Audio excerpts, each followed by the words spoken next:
So let's go to the next guy. It's Andrew Benintendi, who you saw in the Yanks a little bit. Unfortunately, got hurt. We didn't really get to see the full time, experience of him trying to help the Yankees in their playoff push. But he really put it together this season overall. He has really found his footing again with the Royals and has earned himself potentially a pretty nice payday as we go into this offseason. It's going to be a lot of the similar suitors for Benintendi, who had a very balanced year, hit over 300. Obviously, not going to be much in the power department, but he's a competent defender and is a nice taste breaker of consistent contact and not a lot of strikeouts as a left-handed stick. I'm sure there's going to be a lot of teams interested in Andrew Benintendi. Yeah, and there will be. I'm kind of confused about what he's going to make. I think it's very easy to find spots for Andrew Benintendi, but what is he valued in this market, right? Because he had an incredible first half. The guy hit 320. And then he comes over in the second half, he not as good. Batting average definitely drops. And when I was looking at Andrew Benintendi, when we were talking about him, in over the trade deadline, I wasn't very excited to get him as a Yankee fan. I'll be completely honest with you. The batted ball data didn't look that great. He wasn't the same defender. He doesn't add a ton of speed on the base pass. So what you were looking at was a bat to ball guy who doesn't hit the ball all that hard, doesn't hit the ball in the air all that much, but was having a lot of seeing eye singles. And now, is Andrew Benintendi probably a better player than I'm leading on? Yeah, he might be. Maybe I was a little bit too upset. But for example, Sam Lucchini, shout out Sam, wrote a great article on justbaseball.com about Andrew Benintendi, and he gave him a 4-year, $70 million contract, which to me kind of feels like a lot. Before we get into some of the teams, I'd love to hear your opinion on what you think Benintendi will get in the open market.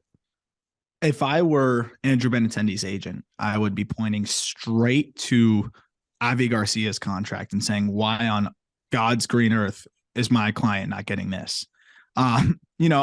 Realistically, I think something in the $50 to $60 million range is fair. And that's where I think 70 is a little steep. I'm with you. I think it's going to be something around 4 years, 60 million. And I think that's a great, fair price that Benintendi will be happy about. And also, I think a team, you're not going to get burned on a deal like that, right? It's not going to be like Avi Garcia where there's a legitimate chance he is incompetent. And, I know that Benintendi had that little stretch with the Red Sox, but I don't think he ever goes back there. I think at the very least, you're getting a 275, 280 hitter, mid 700s OPS, not the sexiest thing in the world, but you're not going to be like, holy crap, how do we get rid of this contract? So I could see 4 years, 55 to 60 million. Okay. All right. Let's get into some of the suitors.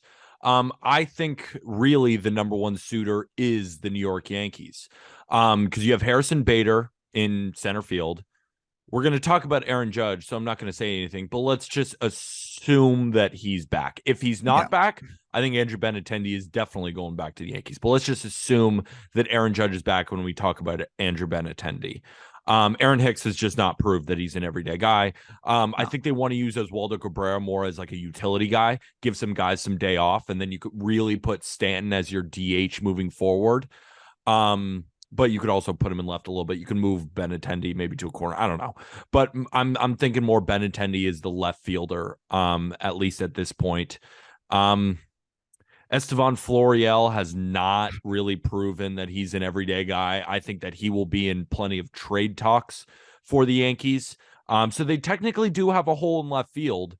And Benintendi has been familiar there. He played okay with the Yankees, but of course he went down with that injury and wasn't able to. But the Yankees need that left-handed bat. They need the bat to ball first guy. And he does make a lot of sense in New York.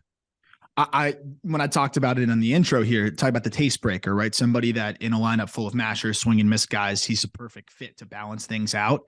I mean, Andrew Benintendi, if he's either at the top or the bottom of your order, depending on how you want to structure it, it's kind of the perfect guy for the Yankees to help set the table. He got on base at a 373 clip this year, man. And again, I know the power is not going to totally be there. I'll say I'll probably sneak some out, pull side, in right field at Yankee Stadium. But overall, getting on base, acting as that protection for the sluggers by getting on base, and also just being able to put the ball in play consistently, something that the Yankees could definitely use.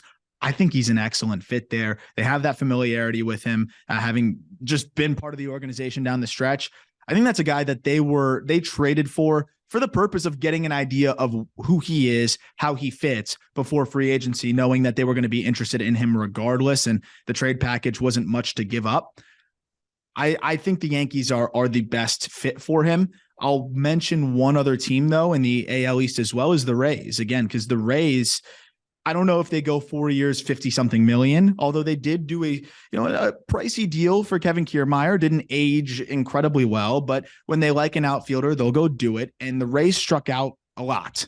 And this is another team that could really use the consistency of Benintendi. I could see that being a great fit for him as well. I agree, and I think there's plenty of teams that we've already mentioned before, so we don't have to explain a ton why these teams make a lot of sense. But the White Sox, of course, they need this corner outfielder. I think if they don't get a Michael Conforto, what's stopping them from getting an Andrew Benintendi? I think the Astros, another team, again, need a left fielder especially, and that's where Andrew Benintendi plays most. So between the Yankees, the Rays, the Astros, the White Sox, again, you could include the Twins, but they really need right-handed bats. So I guess that could be a fifth. Is there anyone else that you're thinking? I mean, the Braves could still be very well in the hunt. It's a lot of those same candidates, right? Anyone that's going to be interested in Conforto is probably going to be pretty interested in Andrew Benintendi, though Conforto admittedly has a lot more upside and could give you a lot more on your investment. I think it's pretty much the same group there, and maybe Giants, a dark horse here and there, but that seems to be the best fit are those same teams that are interested in Conforto. So what's your final prediction? I think Andrew Benintendi signs a 4-year, $60 million deal with the New York Yankees. I think that the Yankees liked what they saw from Benintendi. I think they liked the left-handed bat. They liked the taste breaker aspect of Benintendi, and they'll bring him back for a moderately affordable contract. Remember, Andrew Benintendi, if we're looking at his age, he's still just 28 years old. So you're signing him for about $15 million a year from his age 28 to his age 32 season. Seems fair, and I think he likes it in New York, and that seems like the fit for me. Like I said, you're not going to get burned on that deal if you're the Yankees, and I'm with you. I'm going to say 4 years, $55 million to the Yankees, and I think the Yankees are also really encouraged by a lot of if you look at a lot of the data on what he did this year, that kind of validates the breakout a little bit, or at least the resurgence. I would say breakout though, because it was his best offensive season really. But we saw his chase rates drop by 5%. We saw his zone contact rates rise by about 4%. Those are things that usually point towards sustainable success. His overall approach improved. He really just had this moment of realizing who he needs to be as a hitter, not trying to be that power guy and leaning into his strengths. And I think that's exactly what the Yankees are going to encourage him to do. We saw them re-sign, in the past, a guy that they traded for on an expiring deal in Anthony Rizzo. And I think this is going to be the latest example of a guy that fits into the clubhouse, fits into what they're doing, and they ultimately decide to re-sign him. So I agree. I say 4 for 55. I like it.